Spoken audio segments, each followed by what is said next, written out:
Good afternoon everyone. मैं advocate Anshita Jain समत्व legal institute से वापस से आपके सामने मेंस आंसर राइटिंग क्वेश्चन का लेकर के आई हूँ क्वेश्चन। इसके पहले हम बहुत सारे क्वेश्चन डिस्कस कर चुके हैं।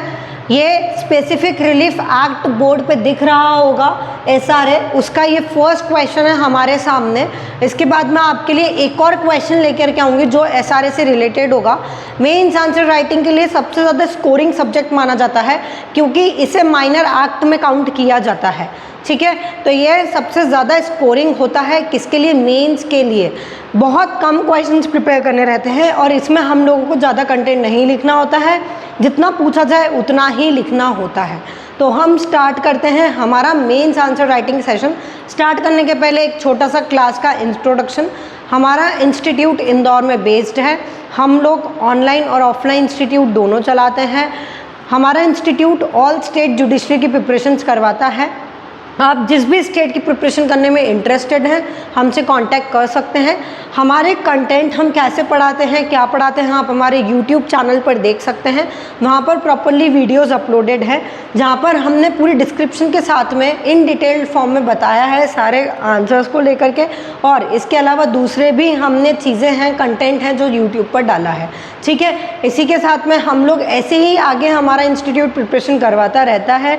हमारे पास में बहुत सारे स्टूडेंट्स की इंक्वायरीज़ भी आती है जो नहीं पढ़ते हैं फिर भी अगर उन्हें कुछ डाउट होता है वो पूछते हैं। उन्हें बहुत अच्छा लगता है कि वो हमारे इंस्टीट्यूट पे कॉल करके पूछते हैं और उन्हें आंसर्स मिलते हैं। इसी तरीके से आपको भी अगर कुछ डाउट है लॉ के अंदर तो आप बिना किसी इंतज़ार के हमारे इंस्टीट्यूट पर कॉल कर सकते हैं और हमसे क्वेरी कर सकते हैं। ठीक है, इसी के साथ में हम लोग स्टार्ट करते हैं हमारा मेंस का क्वेश्चन आंसर राइटिंग प्रैक्टिस में। मेंस आंसर राइटिंग प्रैक्टिस में सेशन में जो हमारे क्वेश्चंस चल रहे हैं उसमें ऑलमोस्ट हमारे 8 से 10 क्वेश्चंस पहले हो चुके हैं। अगर आपने नहीं वीडियो देखी है तो आप जाकर के देख सकते हैं हमारी प्रीवियसली वीडियोस, और उसके बाद में वो आपको बेनिफिट करेगा आगे के लिए और आपको हेल्प करेगा आपकी मेंस में। आप किसी भी जुडिशरी की तैयारी कर रहे हैं उन चीज़ों के लिए आपको हेल्प करेगा। बिना किसी टाइम वेस्ट के हम लोग चलते हैं हमारे क्वेश्चन की तरफ। स्पेसिफिक रिलीफ एक्ट का ये रहेगा हमारा क्वेश्चन। ओके, स्टार्ट करते हैं। क्वेश्चन एक बार बोर्ड पे देख लेते हैं। What contracts can be specifically enforced, state it's exceptions. Question में ये पूछा है कि ऐसे कौन से कॉन्ट्रैक्ट हैं जो स्पेसिफिकली इन्फोर्स्ड होते हैं और जो नहीं होते हैं उन्हें हमें बताने हैं उनके एक्सेप्शन। ठीक है, तो हम इसमें हमारा स्टार्ट करेंगे और स्टार्ट करने के लिए हम इसमें सबसे पहले हमारा, जैसे कि मैंने आपको इसके पहले भी सारी आंसर्स राइटिंग में बताया है कि हम स्टार्ट करने के पहले एक देते हैं जनरल इंट्रोडक्शन। इंट्रोडक्शन हमेशा वन लाइनर होता है कि ये जो क्वेश्चन है ये कहाँ दे रखा है, तो ये स्पेसिफिक रिलीफ एक्ट में मेंशन्ड है। इसकी हम लोग तैयारी करेंगे सिनॉप्सिस के साथ में। ये SRA में मेंशन्ड है, ये हमने बता दिया। SRA में कहाँ मेंशन्ड है, तो ये कॉन्ट्रैक्ट्स जो स्पेसिफिकली इन्फोर्स्ड हो सकते हैं ये हमारा मेंशन्ड है सेक्शन 10 में, और उसी के अंदर हमारे दे रखे हैं एक्सेप्शंस। ठीक है, आप लोगों ने स्पेसिफिक रिलीफ एक्ट पढ़ा हो तो आपको पता होगा कि पहले जो लोग 2017 से प्रिपरेशन कर रहे हैं उन्होंने देखा होगा कि वो लोग पहले स्पेसिफिक दूसरी तरीके से पढ़ते थे। अमेंडमेंट्स के बाद के अब जो अमेंडमेंट हुए हैं उसमें हमारे बहुत सारे सेक्शन ऐसे ऐड ऑन हुए जिसमें हम लोग स्पेसिफिक कॉन्ट्रैक्ट एक्ट्स में कॉन्ट्रैक्ट जो है वो स्पेसिफिकली इन्फोर्स नहीं कर सकते। ठीक है, उसी के साथ में हमारे पास में बहुत सारे एक्सेप्शंस हैं जो अमेंडमेंट के साथ चेंज होते गए हैं। और आपने देखा होगा 2020, 21, 22, 23 एग्जाम्स में आपको अमेंडेड क्लॉज पढ़ने को मिले होंगे और स्पेसिफिक हमने अमेंडेड तरीके से पढ़ा है और एग्जाम्स दिए हैं। ठीक है, तो इसी के साथ में सेक्शन 10 की तरफ हम चलते हैं कि कौन से कॉन्ट्रैक्ट्स हैं जो स्पेसिफिकली इन्फोर्स्ड हो सकते हैं। तो सेक्शन 10 हमारा बोलता है the specific performance of a contract shall be enforced by the court subject to the provisions contained in subsection 2 of section 11, 14 and 16। इसके एक्सेप्शन हैं सेक्शन 11 का, मैं यहाँ नहीं यहाँ लिख दे रही हूँ। इसके एक्सेप्शन हैं सेक्शन 11 का 2, सेक्शन 14 और सेक्शन 16। ये हमारे 3 एक्सेप्शंस हैं जो इन्फोर्स्ड होते हैं। उसके एक्सेप्शंस हैं कि आप सारे कॉन्ट्रैक्ट्स जो हैं, स्पेसिफिक कॉन्ट्रैक्ट्स, उन्हें इन्फोर्स करा सकते हो, but subject to the provisions of section 11 to 16 और 14। ये इन सेक्शंस के अंदर जो चीज़ें मेंशन कर रखी, इन कॉन्ट्रैक्ट्स का स्पेसिफिकली इन्फोर्समेंट नहीं हो सकता है। तो हम इन्हें डिटेल में पढ़ेंगे कि इन सेक्शंस के अंदर ऐसा क्या दे रखा है जिसको अंदर स्पेसिफिकली इन्फोर्स नहीं हो सकता है। तो हमें सेक्शन 10 का जनरल क्लॉज लिखना है कि ऐसे कौन से सेक्शन है जिनका इन्फोर्समेंट हो सकता है। तो ये हमें लाइन लिखनी है कि specific performance of the contract shall be enforced by the court subject to the provisions of 11(2), section 14 and section 16। अब सेक्शन 11(2) की अगर हम बात करें तो सेक्शन 11 जो मैं जनरली लिखूंगी, तो जनरल सेक्शन 11 जो डील करता है वो करता है हमारा ट्रस्ट से। ट्रस्ट के प्रोविजंस हैं, ट्रस्ट से डील करता है। बट हमारा 11(2) क्या बोल देता है हम ये देखते हैं। पूरा मैं नहीं पढ़ा रही हूँ सेक्शन, क्योंकि आप अगर कहीं से क्लास किए हैं तो आप पूरे सेक्शन से गो थ्रू होंगे कि सेक्शन आपका क्या बोलता है।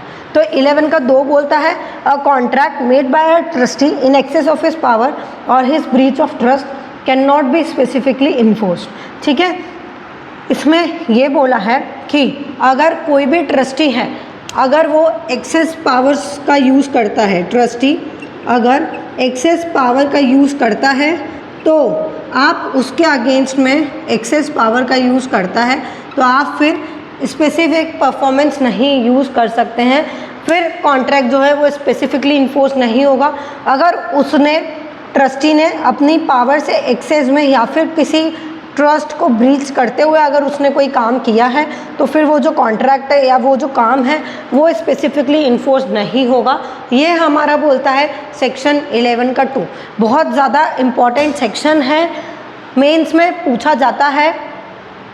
मेंस आंसर राइटिंग प्रैक्टिस का सबसे ज़्यादा इम्पॉर्टेंट क्वेश्चन, इसमें से हर बार एक ना एक क्वेश्चन आता है, 2 क्वेश्चन आते हैं। पहले के पीरियड में 8 मार्क्स के क्वेश्चन आते थे, बट अब 4 मार्क्स, 2 मार्क्स, 3 मार्क्स ऐसे करके पैटर्न्स चेंज हुए हैं और इतने मार्क्स के भी क्वेश्चंस पूछे जाते हैं। तो ये हुआ हमारा 11(2).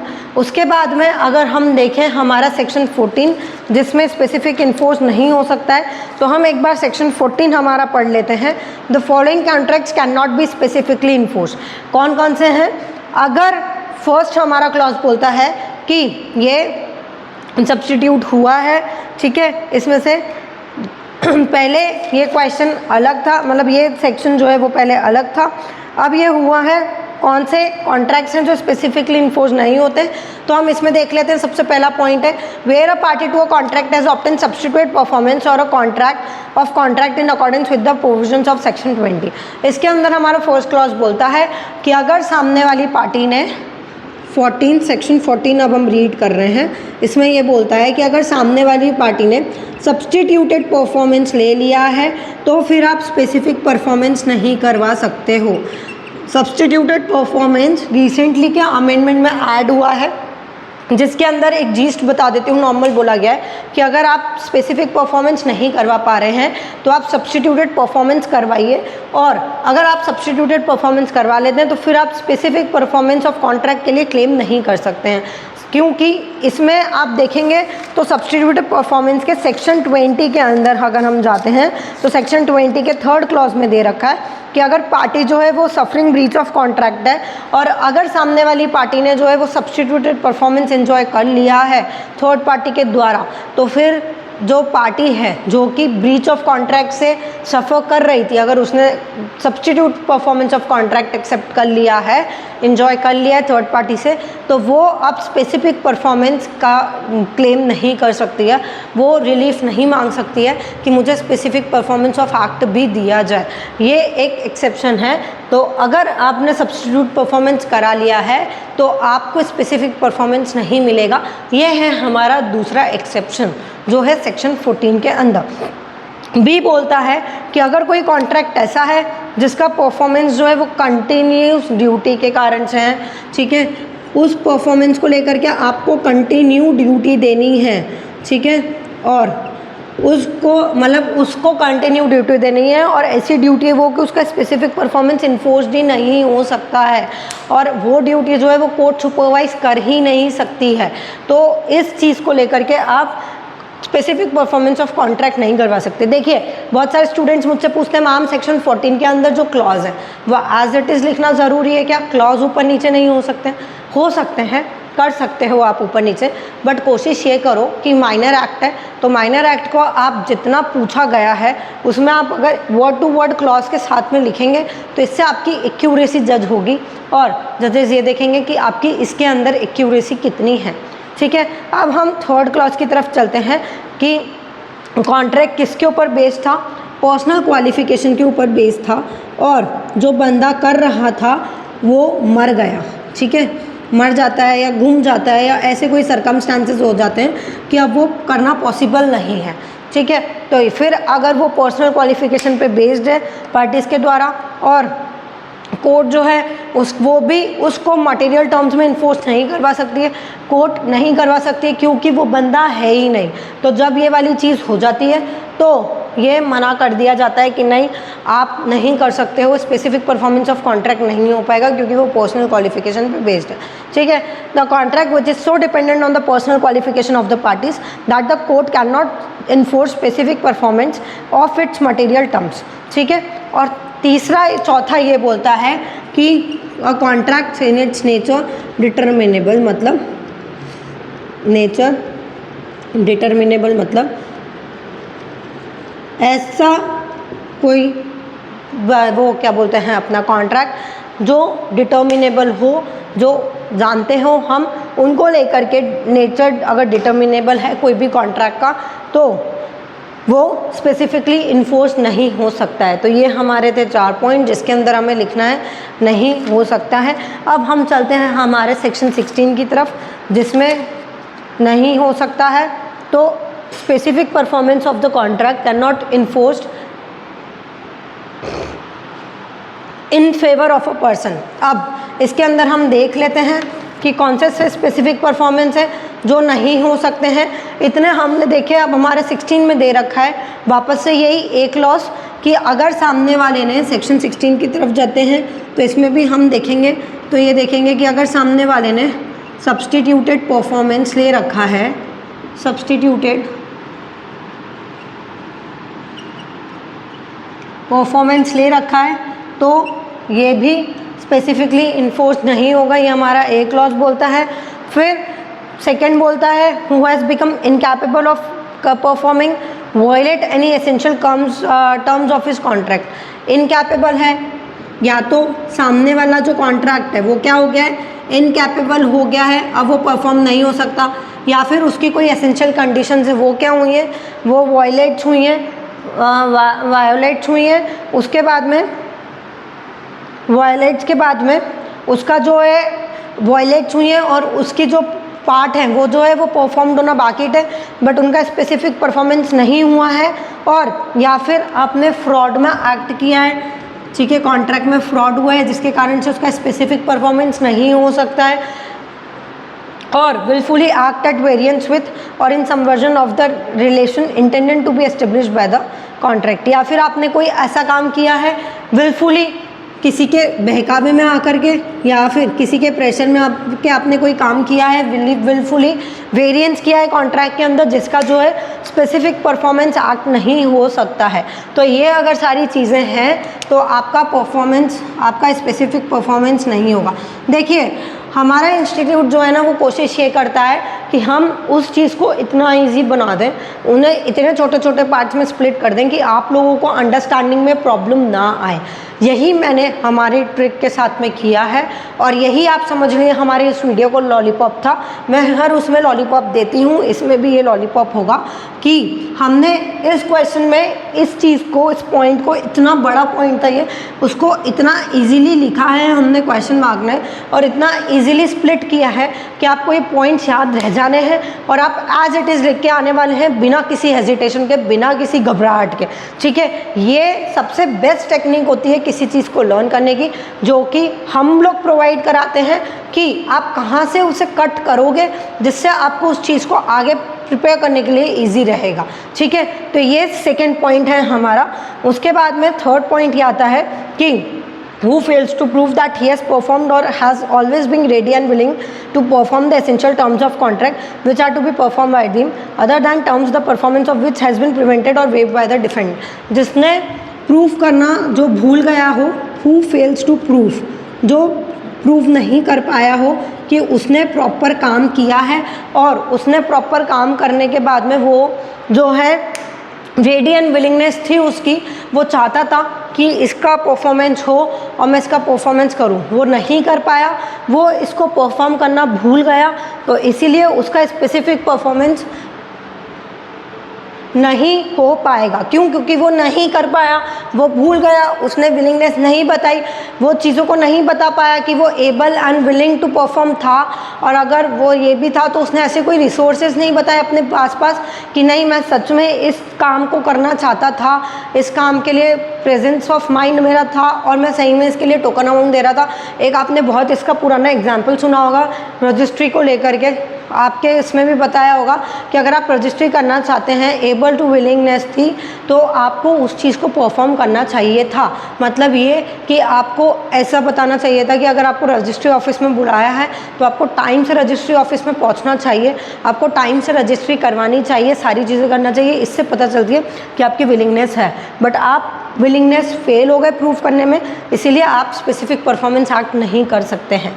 इसी का हम एक बार एक्सप्लेनेशन देख लेते हैं, इसी से रिलेटेड एक्सप्लेनेशन है हमारा। फर्स्ट बोलता है where a contract involves a payment of money it is not essential for the plaintiff to actually tender to the defendant और to deposit in court any money except show when directly by the court. मतलब यही same चीज़ जो मैंने example में बताई आपको कि अगर आप रजिस्ट्री करवा रहे हैं और आप पेमेंट दे रहे हैं तो ये मतलब नहीं है कि आप बस जेब में पेमेंट लेकर के घूमें और सामने वाले को देनी, और आप तो बोलें कि मैं जेब में पेमेंट लेकर के दे रहा था, घूम रहा था, तो इसका मतलब ये है कि मेरी विलिंगनेस थी। नहीं, पेमेंट ऑफ मनी से भी अगर रिलेटेड केस है तो इसका मतलब ये नहीं है कि आपके पास में पैसा होगा तो ही आपकी विलिंगनेस शो होगी। जब तक कि कोर्ट डायरेक्ट नहीं करती है, आप जाइए, आप जा कर के उसमें रखिए, आपका इंटरेस्ट दिखाइए, आपकी विलिंगनेस शो कीजिए कि हाँ मेरे पास में है, मैं एक्चुअली उस चीज़ को देना चाहता हूँ और मैं चाहता हूँ कि इस प्रॉपर्टी की रजिस्ट्री जो है वो मेरे नाम पे हो, तभी आपकी विलिंगनेस पता चलेगी। ये हमारा बोलता है इलस्ट्रेशन फर्स्ट। और सेकेंड बोलता है the plaintiff must prove the performance of readiness and willingness to perform the contract according to its true construction. मतलब आपको प्रूव करना पड़ेगा कि आप सच में उस चीज़ के लिए रेडी एंड विलिंगनेस थे, आप उसके बारे में परफॉर्म कर रहे थे according to its true construction, मतलब कि सही समय पे सही चीज़ कर रहे थे आप। जैसे कि फॉर एग्जांपल मैंने आपको बताया था कि अगर आपको रजिस्ट्री ऑफिस में उस टाइम पे बुलाया है तो आप वहाँ जा कर के बैठे हैं, आप सच में चाहते हैं कि आपकी रजिस्ट्री हो, आप चाहते हैं कि आपका फ़ोटो हो, रजिस्ट्री में फॉर्मेलिटीज़ हो, तो आप कलेक्ट्रेट पे जा कर के बैठे हैं और अपने फ़ोटोज़ के लिए वेट कर रहे हैं। तो ये दो चीज़ें एक्सप्लेनेशन जिसको हम लोग रेडीनेस और विलिंगनेस बोलते हैं, इसका मैं लेक्चर जब बनाऊँगी कभी TPA में रेडीनेस एंड विलिंगनेस, तो मैं इसको पूरा ऑन डिटेल्ड आपको बताऊँगी कि क्या होता है। इसके बहुत सारे केस लॉज हैं जिसमें हमें पता चलता है कि सामने वाले की रेडीनेस और विलिंगनेस है या नहीं है। अभी हम लोग मेंस आंसर राइटिंग स्पेसिफिक का कर रहे हैं तो उसमें सिर्फ एक पॉइंट है, इसका एक पूरा आंसर बनता है, प्रॉपर लॉन्ग आंसर बनता है। हम बताएंगे, हमारा इंस्टीट्यूट आपको बताएगा कि इसका लॉन्ग आंसर कैसे बनता है और इसमें कैसे ट्रू कंस्ट्रक्शन होता है केस लॉस का। ठीक है, तो आज के लिए इस वीडियो में इतना ही। नेक्स्ट वीडियो में स्पेसिफिक में एक और मैं क्वेश्चन लेकर के आऊँगी, इंपॉर्टेंट क्वेश्चन रहेगा बाद वाला भी। अगर आप लोगों ने पहले के क्वेश्चंस नहीं देते हैं तो मेरी आपसे रिक्वेस्ट है कि आप पहले के क्वेश्चंस भी देखिए, चैनल को सब्सक्राइब कीजिए जिससे आपको आगे की अपडेट्स भी पता चले और आप जुडिशरी को लेकर के अच्छे से बूस्टअप तरीके से तैयारी कर सकते हैं। Thank you so much.